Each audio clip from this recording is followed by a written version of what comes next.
Parthiban Kanavu, English translation by Anand Kannan, narrated by Sujatha Anand. Book 3, Chapter 18. Paranthakapuram.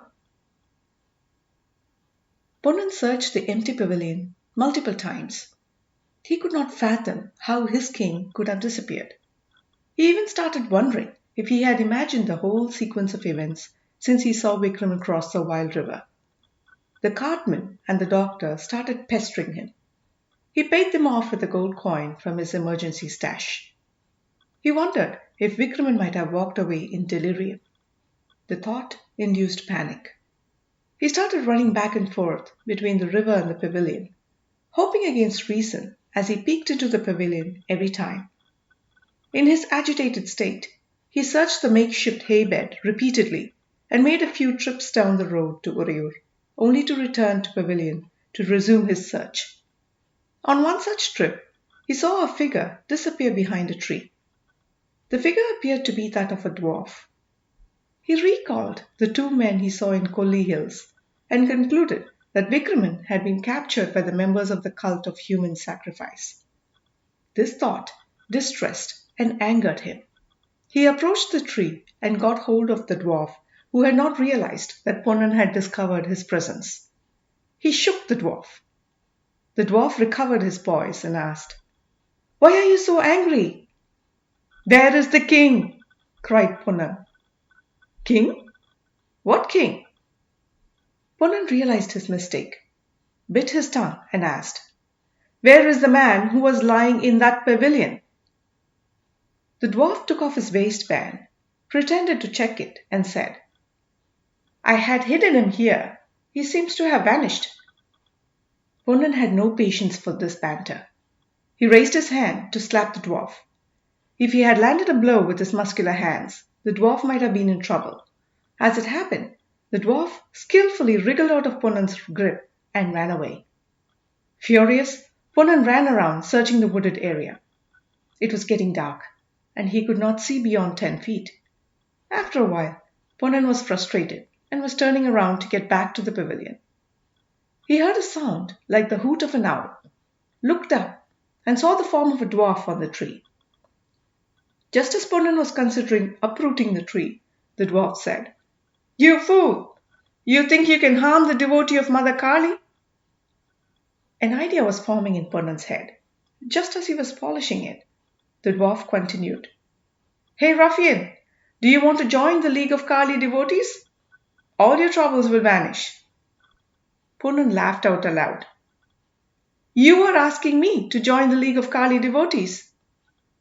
Such irreverence! You will incur the wrath of Kali," said the dwarf. "You misunderstood me. I was implying that I am already in the league, but I could not execute the orders that Kapalabhairavar gave me. How am I going to face him?" Surprised, the dwarf asked, "What sort of orders?" "Last night he met me here. He commanded me to bring the man in the pavilion to the Kalki hills. I failed in the mission," said Ponnan in a concerned voice. "You should have told me this sooner. The emperor's son and daughter were traveling by this road. They stopped by that pavilion. They got a man on a palanquin and took him away. I didn't recognize the man. Do you know who he is?" Ponnan had stopped listening. He recalled having seen the royal entourage on his way. He had hidden behind the cart to avoid being recognized by Kundavi. He had not paid attention to the palanquin. It all fit. The dwarf might be right. The dwarf asked, "Why have you fallen silent?"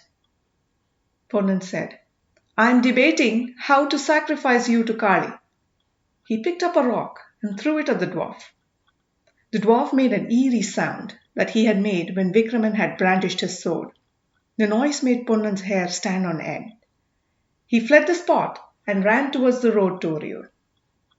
He reached a town called Paranthakapuram, which was about 15 kilometers from the pavilion. It was 3 hours after sunset when he arrived at the town.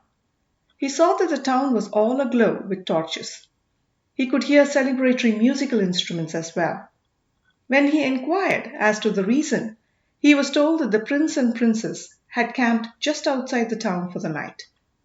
The residents were holding a reception at the temple in honor of the visitors. Punnan hurried to the campground where the prince and princess would be camping, with the intention of completing his investigations before the festivities at the temple ended. As Mahendran and Kundavi were at the temple, not many members of the royal entourage were at the campsite. A few men stood guard at the site. Servants and maids were furnishing the tents. Punnan was standing near a tall hedge at the periphery of the ground. He could hear two maids gossip. "Maragadam, do you know why we camped here?" "We were not planning to camp at Thiruvennallur tonight," asked one of the maids. "The royal doctor advised against carrying the patient too far. The early stop is for the patient's rest." "Who is this important man? All this fuss for a single patient?" "He is a gem merchant from Senbaga Island. They say his name is Devasenan. I heard that he met our princess at the streets of Mamalapuram. He was on his way to meet his mother, who lives in Uriyur. Our princess saw him lie alone and unconscious in a traveller's pavilion and decided to take him along with her to Uriyur." "Maragadam, there is something fishy in this story." "Fishy? Why would a stranger receive this kind of royal treatment?" "What a disrespectful thing to say." "Yes. Could he not have been treated in his town? What's the need to get him on a palanquin all the way to Uriyur with a royal party?" "Tangam, there is a reason, but it is confidential." "Okay, be that way. Don't tell me. I won't talk to you either." "No need to get upset. I will tell you, but come a bit closer." "Go on." "The Prince of Uriyur is also in Senbaga Island. As you know, our princess saw him first at the streets of Kanchi. She pleaded with the emperor to pardon the prince. The princess wants to find out more about the Uriyur prince.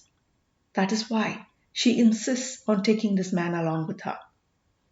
"So, he is going to stay at the Spring Palace as well?" "Yes." "Margadam, have you seen the gem trader?" "I give him his medicines. How could I do that without seeing him?" "I hear he is young." "Yes, so?" "I also heard that he is handsome." "So what?"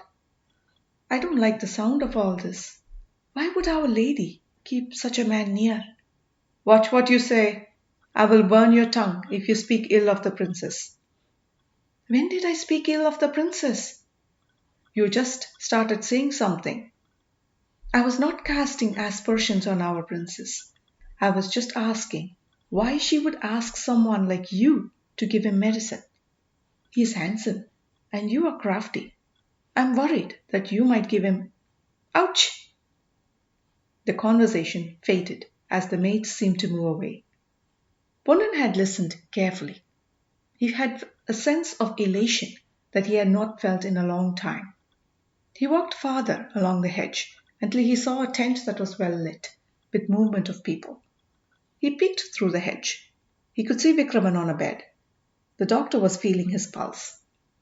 After watching the scene for a while, he turned around and started walking. End of chapter 18.